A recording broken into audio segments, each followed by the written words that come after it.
question. George, this one's for you. George is our teacher representative here. What effects do you think the cuts, art, gym, music, etc., have on the students?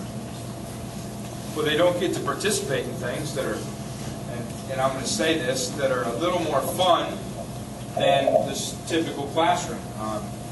I think ADD is a big problem in this country, and without art, gym, music, where kids can release energy, the regular classroom teacher takes a beating. And those things are very important because not only am I a history teacher, but I'm a football coach and have been a softball coach and do a variety of things.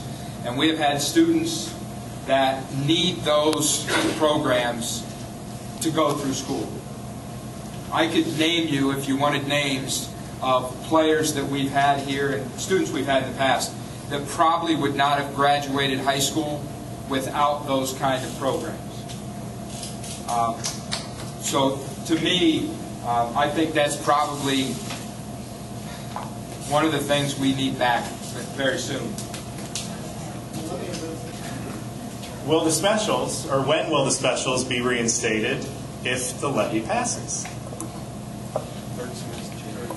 Well, if the levy passes, we'll have to interview teachers to get the best of the best. So it will take some time, but as soon as we can, we will. The likely cutoff point would be at the semester. That would make sense because the students then would have gone through the rotation that they've already set up for this year, and that would be a halfway point. All right. Thank you. Thank you. And we had several questions on, like, what are the students missing out on, and how does this affect the education of our children, if anybody else wants to address that. Any parent perspectives, I'm sure, would be appreciated.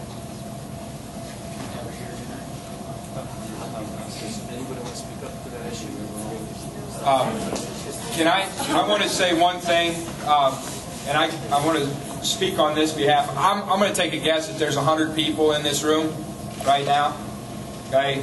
And that's my guess.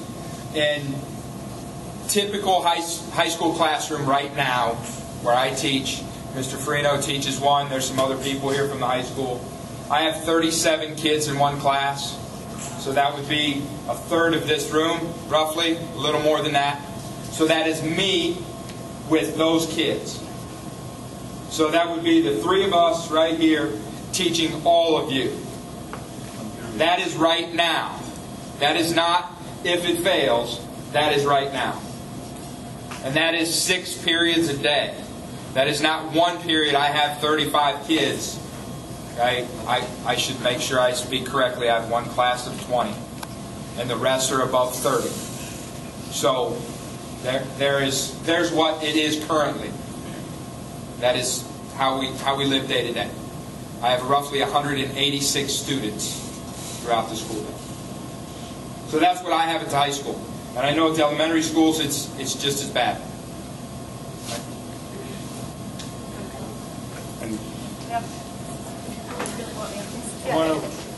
Mrs. Way, the Brimfield Elementary principal, I think would like to say something. I would like to say a few things because the students are missing out on a great deal that I think is very critical to their early years of growth. Every student has different potential, has different strengths and different weaknesses. When we cut programs from our education, regardless of whether they're programs at the elementary level, for example, art, gym, music, library right now, or at the secondary level, and I will say field has cut and cut and cut and cut. There are programs we used to offer for our high school students and our middle school students that we have not been able to afford to offer in many, many years. So we are continually undermining the opportunities our students have for a variety of vocations. You look out in the world we have today, we have fewer electricians, fewer carpenters, fewer bricklayers, and that's because those types of things have been cut from our curriculum for years. If you look at the research, you will see that students who are afforded the opportunity to study the arts, music, theater, drama, and get a good physical education background are far more well-rounded students than the students who are in a very narrow curriculum. So I think overall our students are missing out on a very big deal. Then you add the large class sizes into that. At Brimfield, we have 4th and 5th grade classrooms that are 29 and 30 and 31 students. This is the day and age when students need more of a teacher, not less. Parents work. They don't have the time to spend with children. We get students in kindergarten that typically, when I was a kid, everybody knew their alphabet. Now these kids have no idea what their alphabet is. Some of them, you ask them their name, they can't even tell you their name.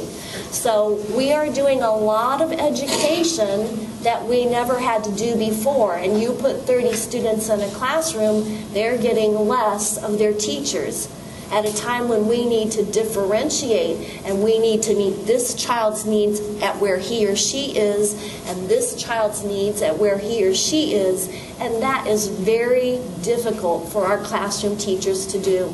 And obviously you look at what we're spending and you look at where we are in terms of achievement tests and graduation rates, we are doing a darn good job.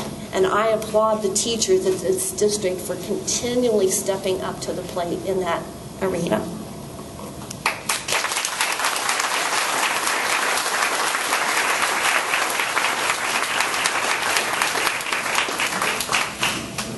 All right, I know I'm moderating, but I want to add that my daughter is in one of those 30-kid 4th grade classrooms. And it sucks. It really does. The teachers are great. We have wonderful teachers here, but I could not imagine trying to teach 30 kids, well, 90 kids over the course of a day, language arts with 80-minute periods to teach reading, writing, word study, and vocabulary, everything that goes along with it. So, sorry. Just had to throw that in there.